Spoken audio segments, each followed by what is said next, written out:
Asia কাপের জন্য রশিদ খানকে অধিনায়ক করে ১৭ সদস্যের স্কোয়াড ঘোষণা করেছে আফগানিস্তান ক্রিকেট বোর্ড।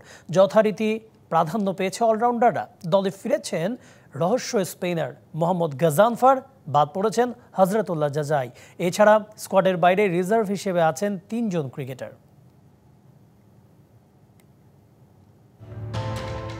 এশিয়া কাপে বি গ্রুপে লড়বে বাংলাদেশ। সে গ্রুপে শ্রীলঙ্কা ও হংকংয়ের সঙ্গে রয়েছে আফগানিস্তান ক্রিকেট দল। এবার এশিয়া কাপের জন্য ১৭ সদস্যের স্কোয়াড ঘোষণা করল আফগানিস্তান। রশিদ খানই থাকছেন অধিনায়ক হিসেবে। চোটের কারণে আইসিসি চ্যাম্পিয়ন্স ট্রফি খেলতে পারেননি আফগানিস্তানের রহস্য স্পিনার মোহাম্মদ গাজানফার। এবার তিনি ফিরেছেন স্কোয়াডে। গেল বছর জাতীয় দলের হয়ে ওয়ানডে ও টেস্ট অভিষেক হলেও এখন পর্যন্ত আন্তর্জাতিক টি-20তে খেলেননি গাজানফার।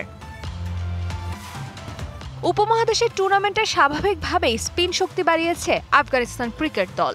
রশিদ খানের নেতৃত্বে এই দলে গাজানফার ছাড়াও আছেন নূর আহমেদ, মুজিবুর রহমান ও অভিজ্ঞ মোহাম্মদ নাবি। আর পেস বিভাগে ফজল হক ফারুকীর সঙ্গে থাকছেন নবিলুল হক ও ফরিদ আহমেদ।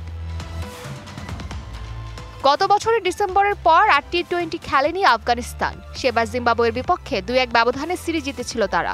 ওই সফরে দলে পরিবর্তন আছে ৩টি। বাদ পড়েছেন হজরতুল্লাহ জাজাই, ব্যাটিং অলরাউন্ডার জুবাইদ আকবরি, রিজার্ভে আছেন বাঁহাতি স্পিনার নাঙ্গেলিয়া খার্টিকে। দলে ফিরেছেন ইব্রাহিম জাদরান, শারফুদ্দৌলা আশরাফ ও গাজানফার। এ দলটাই থাকতে পারে এশিয়া কাপ শেষে বাংলাদেশের বিপক্ষে সিরিজে।